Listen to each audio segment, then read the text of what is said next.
అదే RTV app వార్తల్ని క్షణాల్లో చదివే అవకాశం ఉంటుంది. ఒక న్యూస్ పేపర్, ఒక టెలివిజన్ ఛానల్ మీ చేతుల్లో ఎప్పుడూ ఉంటాయి.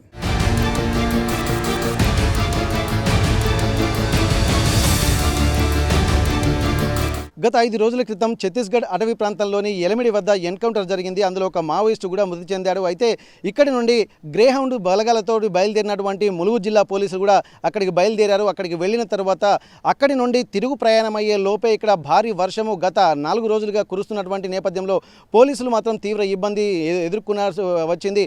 వాళ్ళు 2 రోజుల క్రితమే తిరిగి రావాల్సి ఉండగా నడుచుకుంటూ వెళ్ళి దాదాపు కొన్ని కిలోమీటర్ల లోపలికి వెళ్ళినటువంటి పోలీసు అధికారులతో పాటు గ్రేహౌండ్స్ బలగాలు కూడా 4 రోజుల క్రితమే అడవిలో చిక్కుకున్నాయి. అక్కడి నుండి తిరుగు ప్రయాణం అవుతున్నటువంటి నేపథ్యంలో భారీ వర్షాలు వారి మార్గానికి కూడా అంతరాయం ఏర్పడ్డాయి.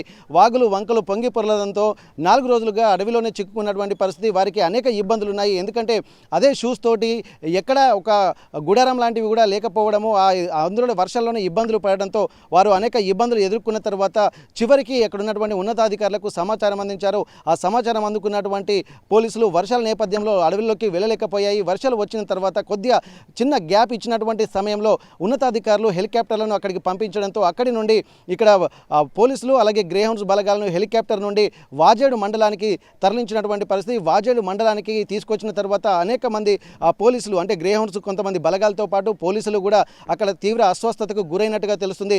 అస్వస్థతకు గురైనటువంటి వాళ్ళు కనీసం కొంతమంది నడవలేని పరిస్థితిలో ఉన్నారు. ఎందుకంటే అదే షూస్ తోటి నడవడం వల్ల లోపల పుళ్ళు ఏర్పడి కాళ్ళు నడవలేని పరిస్థితిలో ఉన్నాయి. గ్యాంగ్రియాస్ లాంటివంటి వ్యాధులు కూడా వచ్చేటువంటి అవకాశం ఉంది. అడవి ప్రాంతాల్లో ఉండడం వల్ల దోమలు కూడా కుట్టడంతో విష జ్వరాలు కూడా ప్రబలయ్యేటువంటి అవకాశం ఉంది. క్రిమి కీటకాలు కూడా దోమ లాంటివి కుట్టడం వల్ల అస్వస్థతకు గురయ్యేటువంటి అవకాశం ఉండడంతో ఈ పరిస్థితి గమనించింది. ఇప్పటికే చాలామంది అస్వస్థతకు గురయ్యారు. వారిని ఇక్కడ వాజేడు మండలానికి హెలికాప్టర్ ద్వారా తీసుకొచ్చారు. వాజేడు మండలానికి హెలికాప్టర్ ద్వారా వచ్చినటువంటి పోలీసులు అలాగే గ్రేహౌండ్ బలగాలను మాత్రం అక్కడి నుండి మెరుగైన వైద్య చికిత్స కోసం ములుగు ఏరియా ఆసుపత్రికి కూడా తరలించారు. ఇక్కడ ములుగు పోలీసులు కూడా ఇక్కడ ఉండడము, ఎందుకంటే ఇక్కడ ఏరియాకు సంబంధించి ములుగు పోలీసులకు కొంత అవగాహన ఉంటుంది. గ్రేహౌండ్ బలగాలకు మార్గం చూపించేటువంటి క్రమంలో భాగంగా ములుగు పోలీసులు కూడా ఇందులో ఈ ఆపరేషన్లో పాల్గొన్నారు.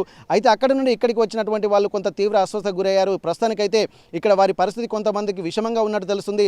అక్కడ నుండి ములుగు ఏరియా ఆసుపత్రికి తరలించి అక్కడ ప్రాథమిక చికిత్స చూసిన తర్వాత వారి ఆరోగ్య పరిస్థితిని బట్టి ఉన్నతమైనటువంటి మెరుగైన చికిత్స కోసం ఉన్నతమైనటువంటి హాస్పిటల్కు తరలించేటువంటి అవకాశం అయితే కనిపిస్తుంది. ప్రస్తుతానికి వాళ్ళ ఆరోగ్య పరిస్థితికి సంబంధించి మరిన్ని వివరాలు కూడా తెలవాల్సినటువంటి అవసరం కనిపిస్తోంది. మరిన్ని వీడియోస్ కోసం ఛానల్ ని సబ్స్క్రైబ్ చేయండి. లేటెస్ట్ అప్డేట్స్ కోసం వాట్సాప్ ఛానల్ ని ఫాలో చేయండి. అండ్ లింక్ డిస్క్రిప్షన్ లో ఉంది.